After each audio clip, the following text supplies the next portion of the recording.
ನಿನ್ನೆ ಪರಿಷತ್ನ ಚುನಾವಣೆಯಲ್ಲಾದಂಥ ಅಡ್ಡ ಮತದಾನ ಕ್ರಾಸ್ ವೋಟಿಂಗ್ ಮೈತ್ರಿಯನ್ನ ಅಡಕತ್ತರಿಗೆ ಸಿಲುಕುವಂತೆ ಮಾಡಿದೆ. ಇದರ ಬೆನ್ನಲ್ಲೇ ಈಗ ಮೈತ್ರಿ ಬಗ್ಗೆನೇ ಪ್ರಶ್ನೆ ಉದ್ಭವಿಸಿದೆ. ಒಗ್ಗಟ್ಟಿದೆಯಾ ಇಲ್ವಾ ಅನ್ನೋದನ್ನ ಖುದ್ದಾಗಿ ಮೈತ್ರಿ ನಾಯಕರೇ ಇದನ್ನ ಹೇಳ್ತಾ ಇದ್ದಾರೆ. ಕ್ರಾಸ್ ವೋಟಿಂಗ್ನಿಂದ ಈಗ ಮೈತ್ರಿಗೆ ಮುಖಭಂಗ ಆಗಿರುವಂಥದ್ದು.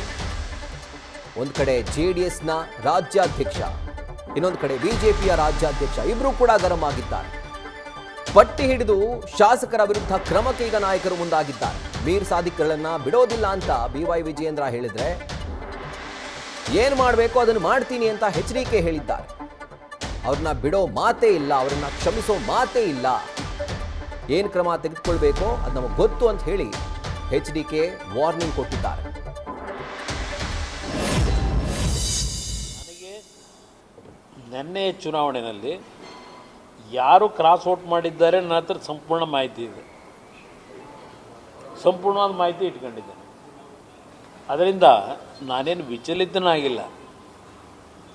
ಯಾರ್ಯಾರು ಕ್ರಾಸ್ ಔಟ್ ಮಾಡಿದ್ದಾರೆ ಅಂತಕ್ಕಂಥದ್ದು ಮೊದಲೇ ನಾನು ನಿರೀಕ್ಷೆನೂ ಇಟ್ಕೊಂಡಿದ್ದೆ, ಅದು ಯಾರ್ಯಾರಿಂದ ಹೋಗುತ್ತೆ ಅಂತ ಇದೆ. ಅದರಿಂದ ಇದೇನು ಈ ಚುನಾವಣೆಯ ಫಲಿತಾಂಶ ಕ್ರಾಸ್ ಔಟಿಂಗು ನನಗೇನು ಯಾವುದೇ ರೀತಿ ಆಘಾತ ಅಚ್ಚರಿ ಯಾವುದೂ ಉಂಟು ಮಾಡಿಲ್ಲ.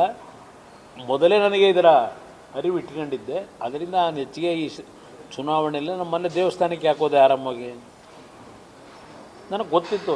ನಾನು ಸಾಂಕೇತಿಕವಾಗಿ ನನ್ನ ಪಕ್ಷದ ಶಾಸಕರು ಈಗಲೂ ಯಾವ ರೀತಿ ನಡ್ಕೋಬೋದು ಅಂತಕ್ಕಂಥದ್ದನ್ನು ಪರೀಕ್ಷೆ ಆಗಲಿ ಅಂತಲೇ ಇವತ್ತು ಅಭ್ಯರ್ಥಿ ಹಾಕಿದ್ದೆ. ಅದಕ್ಕೆ ನಾನಾ ರೀಸನ್ಗಳಿದೆ, ಅದು ಬೇಡ ಸಾರ್ವಜನಿಕವಾಗಿ ಬೇಡ. ಇಲ್ಲ ಪಾಪ ಅವರಿಗೆ ಕ್ಷೇತ್ರದಲ್ಲಿ ಅಭಿವೃದ್ಧಿ ಆಗ್ತಿಲ್ಲ ಅಂತಕ್ಕಂಥದ್ದು ಒಂದು ಭಾಗ. ಈಗಾಗಲೇ ಮುಂದೆ ಏನು ಮಾಡಬೇಕು ಅನ್ನೋದು ಅವ್ರು ತೀರ್ಮಾನ ಮಾಡ್ಕೊಂಡಿದ್ದಾರೆ. ಯಾವ್ಯಾವಾಗ ಯಾರ್ಯಾರ ಹತ್ರ ಏನೇನು ಮಾತಾಡಿದ್ದಾರೆ, ಏನೇನು ವ್ಯವಹಾರಗಳು ನಡೆದಿದೆ ಅದೆಲ್ಲ ನನಗೆ ಗೊತ್ತಿರೋ ವಿಷಯ. ನಮ್ಮಲ್ಲಿ 4 ಜನ ಮಾಡಿದ್ದಾರೆ. ಯಾರು ಅಂತಕ್ಕಂಥದ್ದು ಗೊತ್ತಾಗಿದೆ, ಅದು ಚರ್ಚೆ ಆಗಿದೆ, ಅದು ಚರ್ಚೆ ಆಗಿದೆ.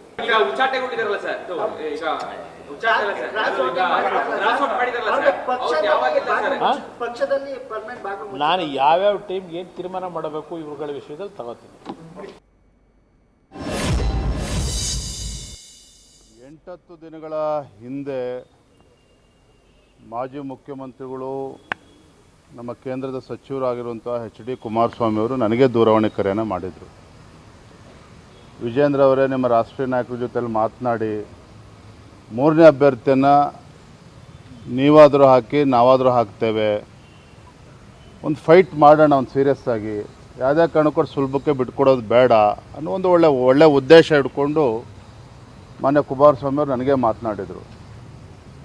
ನಾನು ಕೂಡ ಇಲ್ಲ, ತಾವೇ ಅಭ್ಯರ್ಥಿನ ಹಾಕಿ ನಾವು ಒಟ್ಟಾಗಿ ಸೆಣಸಾಟವನ್ನು ಮಾಡೋಣ ಅನ್ನೋ ಮಾತನ್ನು ಕೂಡ ನಮ್ಮ ರಾಷ್ಟ್ರೀಯ ನಾಯಕರ ಅಭಿಪ್ರಾಯದ ಮೇರೆಗೆ ನಾನು ಅವರಿಗೆ ತಿಳಿಸಿದ್ದೆ.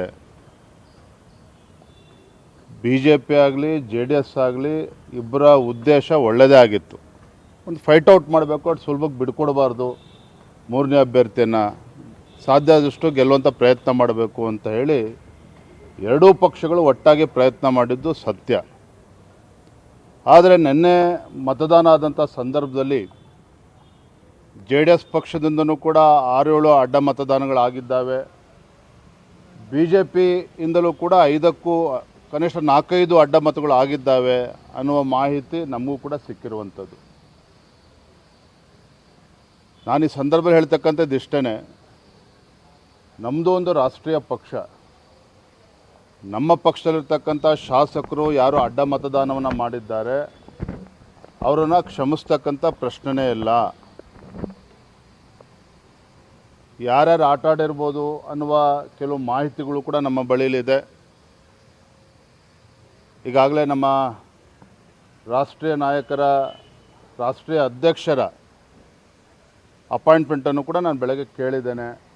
ಸಾಧ್ಯ ಆದರೆ ಇವತ್ತೇ ಕೊಡಿ ಅಥವಾ ಯಾವಾಗ ಕೊಟ್ಟರು ಕೂಡ ನಾನು ತಕ್ಷಣ ಬರ್ತೇನೆ. ರಾಜ್ಯದ ಪ್ರಸಕ್ತ ರಾಜಕೀಯ ಬೆಳವಣಿಗೆಗಳ ಬಗ್ಗೆ, ವಿಧಾನ ಪರಿಷತ್ನಲ್ಲಾದಂಥ ಅಡ್ಡ ಮತದಾನದ ಬಗ್ಗೆ ಇವೆಲ್ಲವನ್ನು ಕೂಡ ವಿವರಿಸಬೇಕು ಅಂತೇಳಿ ನಾನು ಮನವಿಯನ್ನು ಕೂಡ ಮಾಡಿದ್ದೇನೆ. ಬಹುಶಃ ಇವತ್ತು ಅಥವಾ ಸೋಮವಾರ ಯಾವಾಗ ಸಮಯವನ್ನು ಕೊಡ್ತಾರೆ ನಾನು ಅವ್ರನ್ನ ಭೇಟಿ ಮಾಡಿ, ರಾಷ್ಟ್ರೀಯ ಅಧ್ಯಕ್ಷನ ಭೇಟಿ ಮಾಡಿ ಸಂಪೂರ್ಣವಾಗಿ ವಿವರಣೆಯನ್ನು ನೀಡುವಂಥ ಕೆಲಸ ನಾನು ಮಾಡ್ತೇನೆ. ಆದರೆ ಒಂದಂತೂ ಸತ್ಯ, ಯಾರು ಮೀರ್ ಸಾಧಕರುಗಳಿದ್ದಾರೆ ನಮ್ಮ ಪಾರ್ಟಿನಲ್ಲಿ ಅದನ್ನು ಪಕ್ಷ ಖಂಡಿತವಾಗಿ ಗಂಭೀರವಾಗಿ ತೆಗೆದುಕೊಳ್ತದೆ. ಏನು ಅವ್ರ ವಿರುದ್ಧ ಆ್ಯಕ್ಷನ್ ತೆಗೆದುಕೊಳ್ಬೇಕು ಅದನ್ನು ತಗೊಳ್ತೇವೆ. ಕ್ರಾಸ್ ವೋಟ್ ಮಾಡಿರೋರ ಬಗ್ಗೆ ಮಾಹಿತಿ ಇದೆಯಾ ಸರ್? ಕೆಲವು ಮಾಹಿತಿಗಳಿದ್ದಾವೆ, ಎಲ್ಲವನ್ನು ಕೂಡ ನಾವು ಬಹಿರಂಗವಾಗಿ ಚರ್ಚೆ ಮಾಡೋದಕ್ಕೆ ಸಾಧ್ಯ ಇಲ್ಲ. But let me assure you, ಒಂದು ರಾಷ್ಟ್ರೀಯ ಪಕ್ಷವಾಗಿ there is limit for everything. ಈಗಾಗಲೇ ನಮ್ಮ ಭಾಜಪದಲ್ಲಿ ಗೊಂದಲಗಳ ಬಗ್ಗೆ ಸಾಕಷ್ಟು ಚರ್ಚೆಗಳಾಗಿದ್ದಾವೆ. ಇದನ್ನು ಈ ಸಂದರ್ಭ ಉಲ್ಲೇಖ ಮಾಡೋದಕ್ಕೆ ಹೋಗೋದಿಲ್ಲ. ಕಾರ್ಯಕರ್ತರು ಬೇಸತ್ತಿದ್ದಾರೆ ನಮ್ಮ ನಡವಳಿಕೆಯಿಂದ. ಆದರೆ ಒಬ್ಬ ಚುನಾಯಿತ ಪ್ರತಿನಿಧಿ ಭಾರತೀಯ ಜನತಾ ಪಾರ್ಟಿ ಟಿಕೆಟ್ನಲ್ಲಿ ಗೆದ್ದಿರ್ತಕ್ಕಂಥ ಶಾಸಕರುಗಳು ಈ ಮಟ್ಟಕ್ಕೆ ಹೋಗ್ತಾರೆ ಅಂತ ಹೇಳಿದ್ರೆ ಎಲ್ಲೋ ಒಂದು ಕಡೆ ಗೆರೆ ಎಳೆಯುವಂಥ ಕೆಲಸ ಒಂದು ರಾಷ್ಟ್ರೀಯ ಪಕ್ಷವಾಗಿ ಅದು ಮಾಡಬೇಕಾಗ್ತದೆ. ಅದನ್ನು ನಮ್ಮ ರಾಷ್ಟ್ರೀಯ ಅಧ್ಯಕ್ಷರು ಕೂಡ ನಾನು ಈ ವಿಚಾರವನ್ನು ಚರ್ಚೆ ಮಾಡ್ತೀನಿ.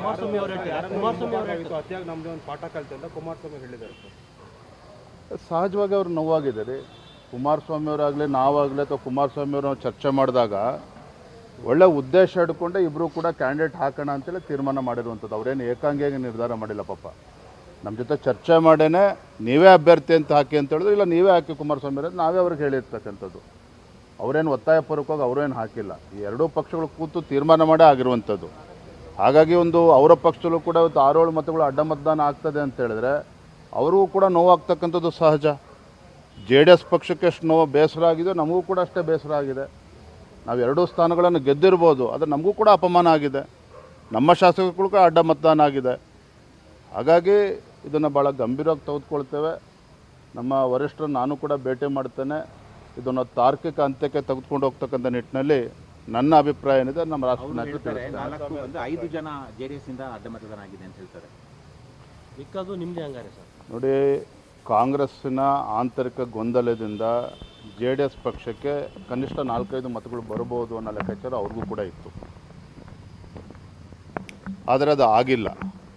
ಮತ್ತು JDSನ 18 ಮತಗಳು ಇಂಟ್ಯಾಕ್ಟ್ ಇರ್ತದೆ ಅಂತೇಳಿ ಪಾಪ ಅವ್ರು ಅಂದ್ಕೊಂಡಿದ್ರು. ಅದು ಕೂಡ ಅದು ಆಗಿಲ್ಲ. ನಾವು ಕೊಟ್ಟಂಥ ಮತಗಳು ವ್ಯತ್ಯಾಸ ಆಗಿದೆ ಅನ್ನೋದನ್ನು ಅವ್ರು ಹೇಳಿದ್ದಾರೆ. ಎಲ್ಲವೂ ಕೂಡ ಇವತ್ತಲ್ಲ ನಾಳೆ ಸಂಪೂರ್ಣ ಒಂದು ಚಿತ್ರಣ ನಮಗೆ ಸಿಕ್ಕೇ ಸಿಗುತ್ತೆ. ನಮ್ಮ ಶಾಸಕರು JDS ಪಕ್ಷಕ್ಕೆ ಅನ್ಯಾಯ ಮಾಡಿದ್ರು ಕೂಡ ದ್ರೋಹನೇ, ತಾಯಿಗೆ ಮೋಸ ಮಾಡದಂತೆ. BJP ಶಾಸಕರು ನಮ್ಮ BJP ಅಭ್ಯರ್ಥಿಗೆ ಮೋಸ ಮಾಡಿದ್ರು ಕೂಡ ಅದು ತಾಯಿಗೆ ಮೋಸ ಮಾಡದಂತೆ. ಹಾಗಾಗಿ ಇದನ್ನು ಭಾಳ ಗಂಭೀರವಾಗಿ ಪರಿಗಣಿಸ್ತಾರೆ. ಈಗ ಜಾರ್ಖಂಡ್ ಅಂತ ರಾಜ್ಯದಲ್ಲೇ 1 ಸೀಟಿಗೋಸ್ಕರ 17 ಜನ ಇದನ್ನು ಮಾಡ್ತಾರೆ. ಆದರೆ ಇಲ್ಲಿ ನಿಮ್ಮ 64 ಜನ ಕ್ಯಾಂಡಿಡೇಟ್ ಇದ್ರೂ ಸಹ 3 ನೀವು ನಿಮ್ಮ ಪ್ರಕಾರ ಅಧಿಕೃತವಾಗಿತ್ತು ಕ್ರಾಸ್ ವೋಟಿಂಗ್ ಆಗುತ್ತೆ ಅಂದರೆ ಏನು ಸರ್ ಅರ್ಥ? BJP ಪರಿಸ್ಥಿತಿ ಹೇಗಿದೆ ಅಂತ ರಾಜ್ಯದಲ್ಲಿ? ಅದಕ್ಕೆ ಪೂರಕವಾಗಿ ಹೇಳ್ತೀನಿ. ನೀವೇ ಒಂದು ಪ್ರಸ್ತಾಪ ಮಾಡಿದ್ರಿ. ಈಗ ನಮ್ಮ ಕಾರ್ಯದಿಂದ ಇವರು ಕಾರ್ಯಕರ್ತರೆಲ್ಲ ಬೇಸರಗೊಂಡಿದ್ದಾರೆ ಅಂತ. ನಿಮ್ಗೆ ಇವತ್ತು ನಿಮ್ಗೆ ಅರಿವು ಬಂದಿದೆ, ನೀವು ಹೇಳಿದ್ರಿ. ಮೈ ಡಿಯರ್ ಫ್ರೆಂಡ್, ಇವತ್ತೆಲ್ಲ ನನಗೆ ಅರಿವು ಬಂದಿರೋದು. ನಾನು ಕೂಡ ಒಬ್ಬ ರಾಜ್ಯದ ಅಧ್ಯಕ್ಷನಾಗೂ ಕೂಡ ಪಕ್ಷದ ಆಂತರಿಕ ಬೆಳವಣಿಗೆಯನ್ನು ಗಂಭೀರವಾಗಿ ಗಮನಿಸ್ತಾ ಇದ್ದೇನೆ.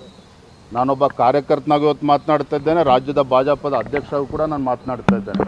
ನಾನು ಭಾಜಪ ಅಧ್ಯಕ್ಷ ಅನ್ನೋದಕ್ಕಿಂತ ಮುಂಚಿತವಾಗಿ ನಾನು ಭಾರತೀಯ ಜನತಾ ಪಾರ್ಟಿ ಕಾರ್ಯಕರ್ತ. ಹಾಗಾಗಿ ಕೆಲವು ಬೆಳವಣಿಗೆಗಳು ನನಗೂ ಕೂಡ ಬೇಸರ ಇದೆ. ಅದನ್ನು ಎಲ್ಲಿ ತಲುಪಿಸ್ಬೇಕು ಅಲ್ಲಿ ತಲುಪಿಸುವಂಥ ಕೆಲಸ ನಾನು ಮಾಡ್ತೇನೆ. ವರಿಷ್ಠ ಎಲ್ಲ ಒಂದು ಕಡೆ ಗಂಭೀರವಾಗಿ ತೆಗೆದುಕೊಳ್ಳಿಲ್ಲ ಸರ್ ರಾಜ್ಯದ ಈ ಒಂದು ಬೆಳವಣಿಗೆಗಳನ್ನ? ಯಾಕೆಂದರೆ ಇದರಿಂದನೂ ಕೂಡ ಅಸಮಾಧಾನಗಳು ಬರ್ತಲೇ ಇದೆ. ವರಿಷ್ಠರು ಕಾಲಕ್ಕೆ ಏನೇನು ತೀರ್ಮಾನವನ್ನು ಮಾಡಬೇಕು ಅವ್ರು ಮಾಡ್ತಾರೆ. ಇಲ್ಲಿ ನಾವೆಲ್ಲರೂ ಕೂಡ ಸರಿಯಾಗಿ ಹೋಗಬೇಕಾಗಿರ್ತಕ್ಕಂಥ ನಮ್ಮದು ಕೂಡ ಕರ್ತವ್ಯ ಇದೆ. ಅದು ಆಗ್ತಾ ಇದೆ. ನಾನು ಆಗ್ತಾ ಇಲ್ಲ ಅಂತಲೂ ಕೂಡ ಹೇಳ್ತಾ ಇಲ್ಲ. ಆದರೆ ಇಂಥ ಮಹತ್ವವಾಗಿರ್ತಕ್ಕಂಥ ಚುನಾವಣೆಯಲ್ಲಿ ನಮ್ಮ ಶಾಸಕರುಗಳಿಗೆ ನಡ್ಕೊಳ್ತಾರೆ ಅಂತೇಳಿ ನಮ್ಗೆ ಯಾರಿಗೂ ಕೂಡ ಕಲ್ಪನೆಯೂ ಕೂಡ ಇರಲಿಲ್ಲ. ಹಾಗಾಗಿ ನಾನು ಮತ್ತೆ ಹೇಳ್ತಾ ಇದ್ದೇನೆ, ನಾನು ಇವತ್ತು JDS ಪಕ್ಷಕ್ಕೂ ಕೂಡ ಅವ್ರಿಗೂ ಕೂಡ ವರಿಷ್ಠರು ನೋವಾಗಿದೆ, ನಮಗೂ ಕೂಡ ನೋವಾಗಿದೆ. ಇದನ್ನು ಎಲ್ಲಿ ಮಾತನಾಡಬೇಕು ಅದನ್ನು ನಾನು ಮಾತಾಡ್ತೇನೆ. DK ಶಿವಕುಮಾರ್ ಚಾಣಕ್ಯ ಇಟ್ಟಿದ್ದಾರೆ. ಅಂಥವರ ವಿರುದ್ಧ ನಿಮ್ಮ ಸ್ಟ್ರಾಟಜಿ ಬದಲಾವಣೆ ಮಾಡ್ಕೋಬೇಕಾ? ಬಿಡ್ರಿ, ಭಾಳ ಜನ ಚಾಣಕ್ಯರನ್ನ ರಾಜ್ಯದ ಜನ ನೋಡಿದ್ದಾರೆ, ನಾವು ಕೂಡ ನೋಡಿದ್ದೀವಿ. ಓಡೋ ಟೈಮಲ್ಲಿ ಓಡ್ತದೆ, ಬೀಳೋ ಟೈಮಲ್ಲಿ ಮುಗುರಿಸಿ ಬೀಳ್ತಾರೆ. ಇದ್ರ ಎದುರಿಸ್ತಕ್ಕಂಥ ಶಕ್ತಿ ನಮಗಿದೆ. ಏನು ಹೆದರ್ಕೊಂಡು ಓಡೋಗ್ತಕ್ಕಂಥ ಪ್ರಶ್ನೆನೇ ಇಲ್ಲ. ಭಾರತೀಯ ಜನತಾ ಪಾರ್ಟಿ ನಮ್ಮ ಸಂಘಟನೆ ಇದೆ, ನಮ್ಮ ಸಂಘಟನೆ ಕಾರ್ಯಕರ್ತರ ಶಕ್ತಿ ಇದೆ. ಹೇಗೆ ಬಗ್ಗಿಸ್ತೇವೆ. ಇದೊಂದು ಚುನಾವಣೆಯಿಂದ ಎಲ್ಲವೂ ಕೂಡ ಮುಗಿದೋಗಿಲ್ಲ. ಹಸ್ತ ಮಾಡ್ತಾರಂತೆ ಸರ್ ಜೆಡಿಎಸ್ನವರು ಅವರೇ ಕುಮಾರಸ್ವಾಮಿ ಸರ್ ಈ ರಾಜ್ಯದಲ್ಲಿ ಬಿಜೆಪಿಗೆ ಆಪರೇಷನ್ ಮಾಡಿ ಅಲ್ಲ ರೀ, ನೀವೆಲ್ಲ ಮಾತನಾಡ್ತಾರ ನೋಡಿದ್ರೆ ಇಲ್ಲಿವೇ ಎಲ್ಲವೂ ಅಂತ್ಯ ಮುಕ್ತಾಯ ಆಗ್ತಾ ಇದೆ ಆ ಭಾವನೆಯಲ್ಲಿ ನೀವು ಮಾತನಾಡ್ತಾ ಇದ್ದೀರಿ. ಈ ಘಟನೆ ಆಗಬಾರ್ದಿತ್ತು, ದುರಾದೃಷ್ಟ ಇದು, ಅದನ್ನು ನಾನೇ ಒಪ್ಕೊಳ್ತಾ ಇದ್ದೇನೆ. ಆದರೆ ಇದನ್ನು ಭಾರತೀಯ ಜನತಾ ಪಾರ್ಟಿ ಗಂಭೀರವಾಗಿ ತೆಗೆದುಕೊಳ್ತದೆ. ಡಿ ಕೆ ಶಿವಕುಮಾರ್ ಆಗಲಿ ಇನ್ನೊಬ್ಬ ಮುಖ್ಯಮಂತ್ರಿ ಬರಲಿ ಹೆದರ್ಕೊಂಡು ಓಡೋಗ್ತಕ್ಕಂಥ ಪ್ರಶ್ನೆನೇ ಇಲ್ಲ. ಇದನ್ನು ಯಾವ ರೀತಿ ಈ ಸರ್ಕಾರನ ಬಗ್ಗಿಸ್ಬೇಕು, ಪಳುಗಿಸ್ಬೇಕು, ಅದನ್ನು ಮಾಡ್ತೇವೆ ಬರೋಂಥ ದಿನ. ವಿಜೇಂದ್ರ ಅವರು ಕೆಟ್ಟ ಹೆಸರು ತರಬೇಕು ಅಂತ ಏನಾದ್ರು ಈ ಥರ ಆಗಿರ್ಬೋದಾ? ವಿಜೇಂದ್ರ ಅವರು ಕೆಟ್ಟ ಹೆಸರು ತರೋಣ, ಅವರು ರಾಜ್ಯಾಧ್ಯಕ್ಷರಿದ್ದಾರೆ. ರಾಜ್ಯಾಧ್ಯಕ್ಷ ತಪ್ಸಕ್ಕೆ ಏನಾದರೂ ಇಂಥದ್ದೊಂದು ಪ್ಲಾನ್ ಮಾಡಿದ್ದಾರೆ ಸರ್ ನಿಮ್ಮ ವಿರೋಧಿಗಳು? ನಿಮ್ಮ ಒಳಗಡೆ ಇರುವಂಥ ವಿರೋಧಿಗಳು ನಿಮ್ಮಲ್ಲೇ ಸಾಕಷ್ಟು ಗೊಂದಲ ಇದೆ ಸರ್ ಬಿಜೆಪಿಲಿ. ನನ್ನ ಹಣೆ ಬರದಲ್ಲಿ ಬರೆದಿದ್ದನ್ನು ಯಾರೂ ಕೂಡ ತಪ್ಸೋಕ್ಕಾಗೋದಿಲ್ಲ. ಇನ್ನೊಬ್ಬರು ಹಣೆ ಬರದಲ್ಲಿ ಬರೆದಿದ್ದು ನಾನು ಕೂಡ ತಪ್ಸೋಕ್ಕಾಗಲ್ಲ. ಈ ಎಲ್ಲ ಬೆಳವಣಿಗೆಯಿಂದ ವಿಚಲಿತವಾಗಿ ಓಡೋಗ್ತಕ್ಕಂಥ ವಿಜೇಂದ್ರ ನಾನಲ್ಲ. ನಾನೊಬ್ಬ ಪಕ್ಷದ ಕಾರ್ಯಕರ್ತ ಇದ್ದೇನೆ, ಭಾರತೀಯ ಜನತಾ ಪಾರ್ಟಿ ಅಧ್ಯಕ್ಷ ಇದ್ದೇನೆ, ಯಡಿಯೂರಪ್ಪವ್ರ ಮಗನೂ ಕೂಡ ಇದ್ದೇನೆ. ಇವೆಲ್ಲನೂ ಕೂಡ ಅರಗಿಸ್ತಕ್ಕಂಥ ಶಕ್ತಿ ನನಗೂ ಕೂಡ ಇದೆ. ಯಾರಿಗೆ ಏನು ಮಾಹಿತಿ ಕೊಡಬೇಕು ಕೊಡ್ತೇನೆ. ಧನ್ಯವಾದಗಳು. ನ್ಯೂಸ್ ಫಸ್ಟ್ ನಿರ್ಭೀತಿಯಿಂದ ನಿಮ್ಮ ಪರವಾಗಿ.